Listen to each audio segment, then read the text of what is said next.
I was bummed out that he went to the PFL. I wanted that guy in the UFC. He could be a superstar. He's a superstar. He said he wanted to go to the UFC and then they gave him some sort of contract. They gave him a bad contract? Yeah. Depuis quelque temps, l'UFC se repose clairement sur ses lauriers. De plus en plus de fans se plaignent d'un manque de signature des gros noms extérieurs à l'organisation, qui semblent préférer construire les stars de demain en interne via les Dana White Contender Series.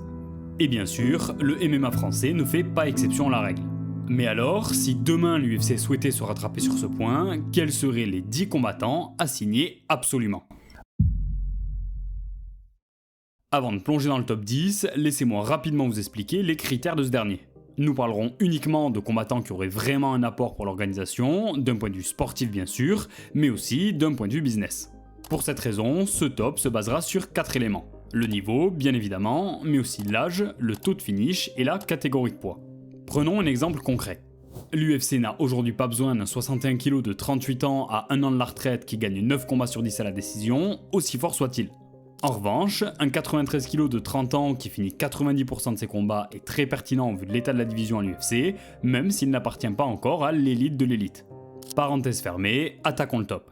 À la 10e place, Shamil Moussaev. Si vous n'êtes pas nouveau sur la chaîne ou que vous êtes un fan hardcore, normalement, ce nom vous parle.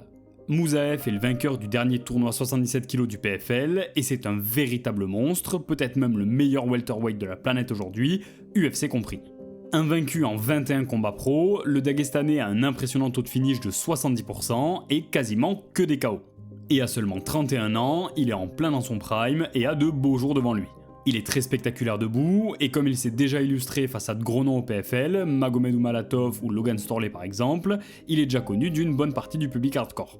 Alors dans une division des 77 kg en pleine reconstruction, Moussaev serait clairement un apport de poids dans le top 5 pour remplacer l'ancienne génération sur le départ. Si vous voulez en savoir plus sur lui, j'ai parlé de son profil un peu plus en détail dans cette vidéo. À la 9e place, Jesus Pinedo. À l'image de Moussaev, le Péruvien a lui aussi remporté un tournoi du PFL, celui des 66 kg il y a 2 ans. Pinedo n'a que 28 ans, mais compte déjà un palmarès bien fourni. 24 victoires et 1 no contest pour seulement 6 défaites. Et avec 15 KO et 4 soumissions à son actif, il termine près de 80% de ses adversaires. Au-delà de ça, le Péruvien mesure 1m83 avec 1m88 d'allonge et est donc immense pour la catégorie. En comparaison, Yair Rodriguez, qui est déjà très grand, ne mesure qu'1m80 de taille et d'allonge. Côté style en revanche, il combat davantage comme un petit gabarit, en avançant constamment sur ses adversaires, toujours prêt à partir à la guerre, soutenu dans le domaine par un gros menton et un très bon cardio. Il est rapide et a de bons déplacements, et ses finishes debout sont dus avant tout à un gros volume plutôt qu'à une puissance de frappe démentielle, même s'il n'est pas non plus ridicule dans le domaine. Vous l'aurez compris, Pinedo est clairement un striker, mais il peut compter sur une défense de takedown correcte pour ne pas se faire amener, et de très bons genoux pour dissuader les tentatives de lutte. Par contre, contrairement à Moussaev, je le vois pas du tout arriver dans le top 5 à l'UFC, mais je pense qu'il pourrait proposer de beaux combats dans le top 15, dans une division qui aura pas mal besoin de sang neuf dans les années à venir. En plus, quand on connaît la ferveur des fans d'Amérique du Sud, il pourrait rapidement devenir très populaire. À la 8e place, Rajabali Shaidulaev. On reste chez les 66 kg et les gros finisseurs, mais on monte clairement d'un cran. Shaidulaev, c'est ni plus ni moins que 13 combats, 13 victoires et 13 finishes, 4 par KO et 9 par soumission. Le nouveau champion featherweight du Rising est tout simplement un rouleau compresseur typique des combattants d'Asie centrale. Et à seulement 24 ans, sa marge de progression est énorme. C'est simple, il lui aura fallu à peine plus d'1 minute pour expédier l'ancien champion Kleber Koike, un profil pourtant très solide. Comme je l'ai dit, son style est caractéristique des combattants d'Asie centrale. Debout, il met assez peu de volume, mais chaque coup est là pour éteindre la lumière. Il a un très bon cadrage, est constamment en train d'avancer et n'a pas peur d'encaisser un coup pour en redonner un. Pour la propreté technique en striking, par contre, on repassera, mais c'est compensé par une explosivité et une puissance qui semblent hors du commun. Pour ce qui est du reste de son jeu, avec 70% de soumission, vous vous en doutez, il a aussi une très bonne lutte, de solides scrambles et un sol opportuniste. Et pour finir, il a l'air assez massif pour la division malgré son 1m70. Pour faire simple, c'est vraiment un Shafkat miniature. De ce que j'ai vu de lui, il me semble déjà très bon, et au vu de son jeune âge, je pense qu'il pourra aller un peu plus loin que Pinedo à l'UFC, au bas du top 10 par exemple. Le signé garantirait donc à l'organisation un profil jeune et spectaculaire pour la KT, et le combo combattant d'Asie centrale invaincu et 100% de finish rappellerait forcément Shafkat, un bon point pour sa hype. Bon, par contre, j'avoue qu'égoïstement, en tant que fan français, j'aimerais bien que l'UFC attende un peu pour le signer, parce qu'il y a de plus en plus de rumeurs d'un événement KSW X Rising et d'un combat entre lui et notre Salah national. C'est une opposition qui me hyperait énormément et qui donnerait enfin un gros défi à Saladin. À la 7ème place, Lozen Keita. Promis, après Keita, on sort des 66 kg. Parce que oui, le Belge est champion des 66 et 70 kg à l'octagon, mais je pense qu'à l'UFC, sa vraie place serait chez les plumes. Je suppose qu'une bonne partie d'entre vous connaissent Keita de par sa popularité en France, mais pour ceux qui n'en auraient jamais entendu parler, Lozen est une véritable machine à KO. 16 victoires en carrière, pour une seule défaite par blessure et un taux de finish de 62%. On redescend un peu sur ce point par rapport au profil précédent, mais 100% de ses finishes sont par KO, donc Keita n'a rien à envier aux 3 autres niveau spectacle. Et le moins qu'on puisse dire, c'est qu'il a le style qui va avec son palmarès. Il est ultra physique, surtout en 66 kg, et d'une explosivité folle. Et là où Shaidulaev est rapide et puissant debout mais manque de technique, Keita a les 3 pour lui. En revanche, il est beaucoup moins complet et mise tout sur le striking, mais sa très bonne défense de lutte lui permet de maintenir le combat debout. Il a un style de jeu très agressif et dégage une violence folle dans la cage, et ça s'amplifie encore dès qu'il a repéré l'odeur du sang chez l'adversaire pour le finir. Depuis quelques temps déjà, Keita est le numéro 1 pound for pound à l'octagon, et l'organisation tchécoslovaque est clairement devenue trop petite pour lui. Son style agressif et ses finishes feraient clairement le tour du monde s'il combattait dans l'octogone de l'UFC, et à seulement 27 ans, il aurait clairement le potentiel d'intégrer lui aussi le top 10 de la KT à l'avenir. À la 6ème place, Patchy Mix. Bon là, je triche un peu, parce que Mix vient tout juste d'être signé, et il aura visiblement l'occasion de venger José Aldo face à Mario Bautista à l'UFC 316. J'en parle quand même car il n'a pas encore combattu au sein de l'organisation Rennes, et ça permettra de le présenter pour ceux qui ne le connaissent pas.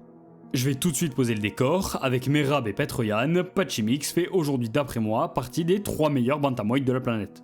L'américain compte un palmarès de 20 en carrière et 10-0 en amateur, rien que ça, et sa seule défaite est clairement une contre-performance. Il a terminé 75% de ses victoires, en grande majorité par soumission. Et pour cause, Patchy Mix est un véritable virtuose au sol, sans doute le meilleur grappleur de la catégorie.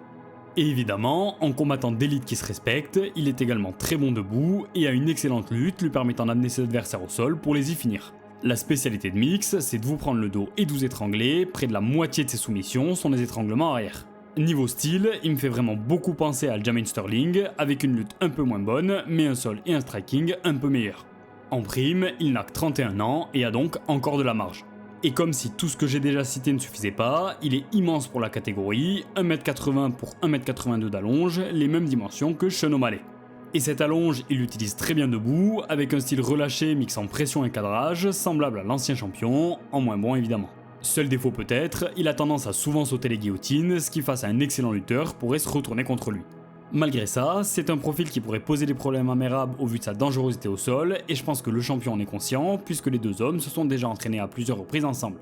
Et petit bonus qui mérite d'être précisé, c'est le compagnon de Tatiana Suarez, donc autant vous dire qu'au niveau détail technique en lutte, il a de quoi travailler à la maison.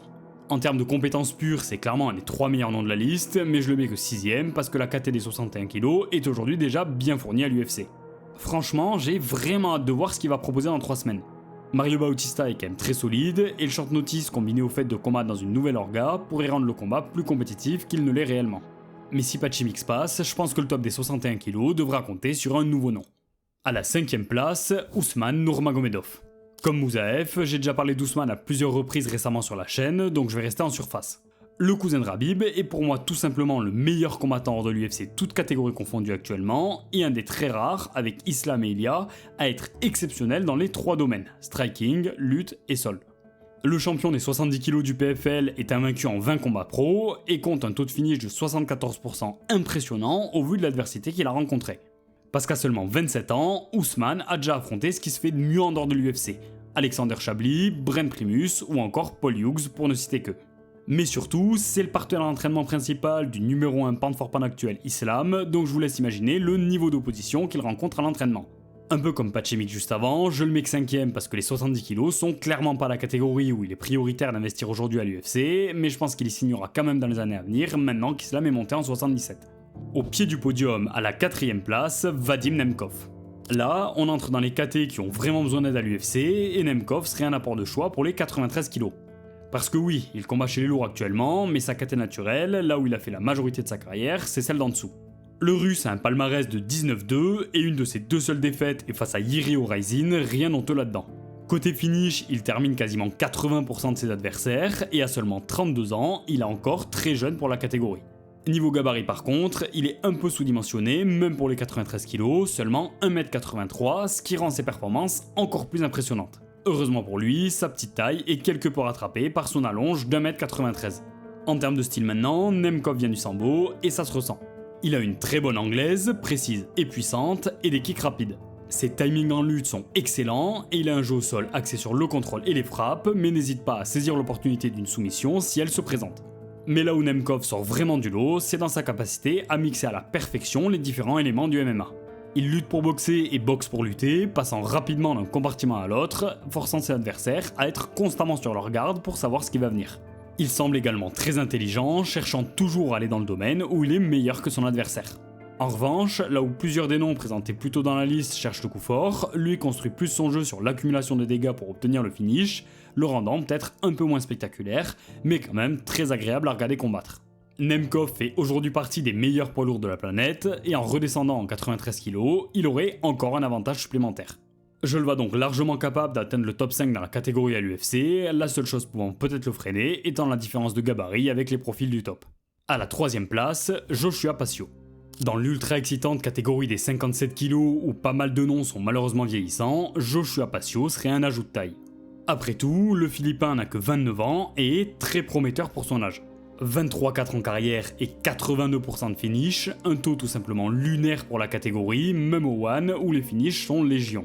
Le champion de l'organisation asiatique est le striker flyweight par excellence. Ultra rapide et explosif, aussi précis en anglaise qu'avec ses jambes, et adepte des coups spectaculaires. Coups de pied retournés, spinning back fist, etc. Et comme son taux de finish le laisse penser, il a une puissance de frappe juste hallucinante pour la KT, un peu à l'image d'un Manel Capé. En revanche, là où le bas blesse, c'est sur le reste de son jeu. Sans être mauvais dans ses domaines, il est clairement moins bon en lutte et au sol, et se retrouve d'ailleurs souvent dans des soumissions, même s'il arrive plutôt bien à les défendre. Face au top des 57 à l'UFC, qui sont pour la plupart très complets, il pourrait donc avoir du mal. Des profils avec un bon jeu au sol ou en lutte comme Taira, Almabayev ou Ulambekov pourraient lui poser des problèmes, mais face à les strikers hors top 5, il passerait une bonne partie de la catégorie. Typiquement, qu'il gagne ou qu'il perde, un combat face à Ramazan Temirov ou Joshua Van serait un vrai régal. En somme, un combattant que je vois mal aller plus loin que le top 10, mais qui est très spectaculaire et qui donnerait de la hype à une catégorie qui en a bien besoin. En plus, avec l'UFC qui cherche ces derniers temps à conquérir le marché asiatique, sa notoriété auprès de ce public en tant que Philippin et champion du One aiderait clairement. À la deuxième place, Anatoly Malikin. J'ai dit en préambule que l'âge était un des critères, mais je me permets de faire une exception pour ce coup-là. En effet, Malikin a déjà 37 ans, mais il mérite clairement d'être cité. Déjà parce que dans les catégories lourdes, on peut appartenir au top beaucoup plus vieux. Et surtout, parce qu'avec son style reposant quasiment uniquement sur sa puissance physique, je le vois capable de durer encore 4 ou 5 ans au top niveau. Pour vous le décrire, c'est simple, Malikin ressemble à une expérience de l'URSS qui aurait mal tourné. Il ne mesure qu'1m80, une toute petite taille pour un poids lourd, mais a une allonge juste démentielle de près de 2 mètres. Et physiquement parlant, c'est un cube et il semble avoir une force colossale. Avec 14-1 en carrière et 100% de finish, son style repose sur une logique basique. Avancez sur vous, défendre vos takedowns si vous êtes assez naïf pour en tenter, et vous frappez le plus fort possible avec ses poings jusqu'à que vous abandonniez ou perdiez connaissance. Pour l'arrêter, le One a dû combattre le feu par le feu, et il aura fallu ramener un lutteur sénégalais de 120 kg du nom de Rug pour battre Malikin, et le combat était très serré. En bref, l'ancien triple champion du One, oui triple champion, est une véritable machine de guerre qui tape comme un sourd-muet en anglaise et qui semble quasi impossible à mettre et à maintenir au sol en ayant lui-même une lutte exceptionnelle. Si vous voulez vous rendre compte du monstre, je ne peux que vous conseiller ces deux combats, ou devrais-je dire ces deux démolitions face à Régnier des Rider, qui est pourtant bien en train de faire ses marques à l'UFC. Et même s'il combat chez les lourds actuellement, comme Nemkov juste avant, je pense qu'il serait plus pertinent chez les 93 kg et qu'il pourrait même carrément devenir champion dans la catégorie. Avec son style, son passif et son physique, nul doute qu'il deviendrait très rapidement un favori des fans. Avant de terminer avec la première place de stop, je vous propose rapidement 3 mentions honorables. Chez les 57 kg, Dias Yerengaipov, 30 ans, 16-3 et 75% de finish. Chez les 70 kg, Akbar Abdullaev, 27 ans, 12-0 et 100% de finish. Et chez les 84 kg, j'en ai déjà parlé sur la chaîne, Johnny Eblen, 33 ans, 16-0 et 44% de finish. Concluons donc à la première place avec le combattant que l'UFC doit à tout prix signer dans les mois ou années à venir, Paul Hughes.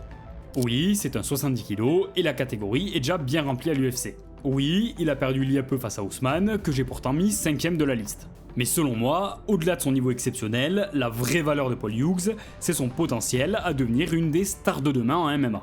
Déjà, c'est un lightweight irlandais spectaculaire debout avec une grosse personnalité, donc la comparaison avec Conor McGregor est toute trouvée. Ensuite, il est très jeune, 28 ans à peine, et a donc de nombreuses années devant lui.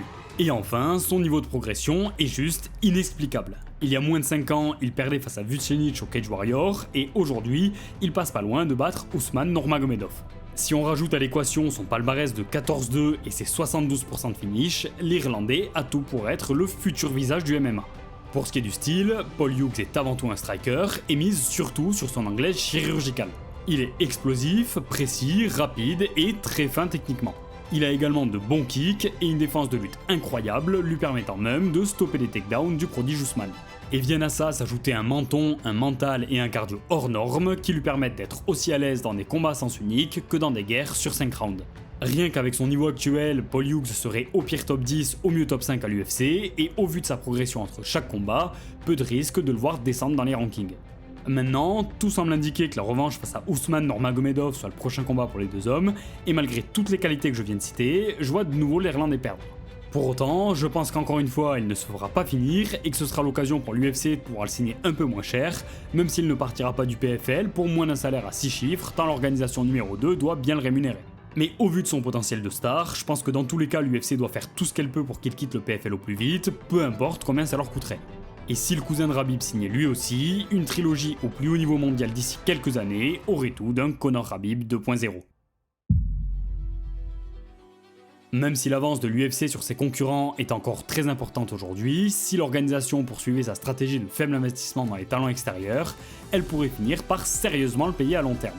En recrutant les noms de cette liste, elle viendrait non seulement renforcer son roster, mais aussi son attrait pour les fans au vu du côté spectaculaire d'un bon nombre d'entre eux. Et dans le cas de Paul Hughes, elle ferait d'une pierre deux coups, en s'appropriant une des pièces maîtresses de son rival le plus menaçant, et en misant sur celui qui pourrait peut-être, comme un autre Irlandais avant lui, être le nouveau visage médiatique du MMA dans les années à venir.